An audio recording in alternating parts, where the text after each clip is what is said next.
Challenging star ನಟ Darshan February 16ರಂದು ತಮ್ಮ ಹುಟ್ಟುಹಬ್ಬವನ್ನು ಆಚರಿಸಿಕೊಂಡಿದ್ರು. ಆದರೆ ಈ ಬಾರಿ ಅಭಿಮಾನಿಗಳ ಜೊತೆಗೆ ಪ್ರತಿ ವರ್ಷದಂತೆ ಹುಟ್ಟುಹಬ್ಬವನ್ನು ಗ್ರ್ಯಾಂಡ್ ಆಗಿ ಸೆಲೆಬ್ರೇಟ್ ಮಾಡಿರಲಿಲ್ಲ. ತಮ್ಮ ಫ್ಯಾಮಿಲಿ, ಫ್ರೆಂಡ್ಸ್ ಮತ್ತು ಅತ್ಯಾಪ್ತರ ಜೊತೆಗಷ್ಟೇ ಬರ್ತ್ಡೇಯನ್ನ ಆಚರಿಸಿಕೊಂಡಿದ್ರು. ಅಭಿಮಾನಿಗಳಿಗೆ ಹುಟ್ಟುಹಬ್ಬ ಆಚರಣೆಗೂ ಮುನ್ನವೇ ಸಂದೇಶವನ್ನ ಕೊಟ್ಟಿದ್ದ ದರ್ಶನ್, ಈ ಬಾರಿ ನಿಮ್ಮೆಲ್ಲರೊಟ್ಟಿಗೂ ಕೂಡ ಬರ್ತ್ಡೇಯನ್ನ ಆಚರಿಸಿಕೊಳ್ಳಲು ಸಾಧ್ಯವಾಗ್ತಿಲ್ಲ, ನನ್ನನ್ನ ಕ್ಷಮಿಸಿ ಅಂತ ಹೇಳಿದ್ರು. ಅಭಿಮಾನಿಗಳನ್ನ ಪ್ರೀತಿಯಿಂದಲೇ ಸೆಲೆಬ್ರಿಟೀಸ್ ಅಂತ ಕರೆಯುವಂತಹ ದರ್ಶನ್ ರವರ ಈ ಮನವಿಗೆ ಅಭಿಮಾನಿಗಳು ಕೂಡ ಸ್ಪಂದಿಸಿ ಅವರ ಮನೆ ಬಳಿ ಬಾರದೆ ದರ್ಶನ್ ರ ಹುಟ್ಟುಹಬ್ಬವನ್ನ ಅರ್ಥಪೂರ್ಣವಾಗಿ ಆಚರಿಸಿದ್ರು.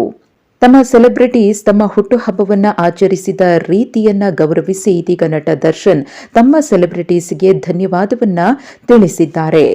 ಅಭಿಮಾನಿಗಳು ನಟ ದರ್ಶನ್ ರವರ ಹುಟ್ಟುಹಬ್ಬವನ್ನ ತುಂಬಾನೇ ವಿಶೇಷವಾಗಿ ಅರ್ಥಪೂರ್ಣವಾಗಿ ಸೆಲೆಬ್ರೇಟ್ ಮಾಡಿದ್ರು.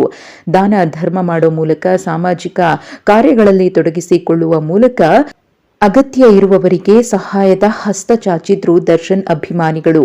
ನಟ ದರ್ಶನ್ ಕೂಡ ಇದೀಗ ತಮ್ಮ ಅಭಿಮಾನಿಗಳು ಮಾಡಿದಂತಹ ಕಾರ್ಯದ ಒಂದಷ್ಟು ಫೋಟೋಗಳನ್ನು ಸೋಷಿಯಲ್ ಮೀಡಿಯಾದಲ್ಲಿ ಶೇರ್ ಮಾಡೋ ಮೂಲಕ ತಮ್ಮ ಅಭಿಮಾನಿಗಳಿಗೆ ದರ್ಶನ್ ಧನ್ಯವಾದವನ್ನ ಸಲ್ಲಿಸಿದ್ದಾರೆ.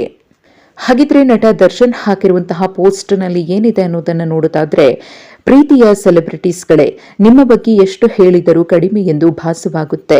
ಕಷ್ಟದಲ್ಲಿದ್ದಾಗ ಸದಾ ಬೆಂಬಲದಲ್ಲಿ ನಿಲ್ಲುವಂತಹ ಈ ನಿಷ್ಕಲ್ಮಶ ಹೃದಯಗಳಿಗೆ ನಾನು ಸದಾ ಚಿರಋಣಿ. ನಿಮ್ಮ ಪ್ರೀತಿ, ಪ್ರೋತ್ಸಾಹ ಮತ್ತು ಬೆಂಬಲವೇ ನನ್ನ ಜೀವನದ ನಿಜವಾದ ಆಸ್ತಿ. ನನ್ನ ಹುಟ್ಟುಹಬ್ಬವನ್ನು ವಿಶೇಷವಾಗಿಸುವ ನಿಮ್ಮ ಪ್ರೀತಿಯ ಆಶೀರ್ವಾದಕ್ಕೆ ನಾನು ಮನದಾಳದಿಂದ ಕೃತಜ್ಞನಾಗಿದ್ದೇನೆ.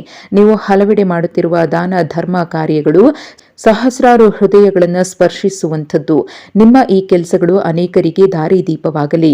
ನಿಮ್ಮ ಮನದಾಳದ ಪ್ರೀತಿಯ ಹಾರೈಕೆಗಳು ನನ್ನ ಮುಂದಿನ ಹೆಜ್ಜೆಗೆ ದಾರಿ ತೋರುವ ಬೆಳಕು ಎಂದರೆ ಅತಿಶಯೋಕ್ತಿಯಲ್ಲ. ಆದಷ್ಟು ಬೇಗ ನಿಮ್ಮನ್ನ ಕಾಣುವ ಹಂಬಲ, ಕಾತುರ ನನ್ನಲ್ಲಿಯೂ ಇದೆ. ನಿಮ್ಮನ್ನ ಪಡೆದಿರುವ ನಾನೇ ಧನ್ಯ.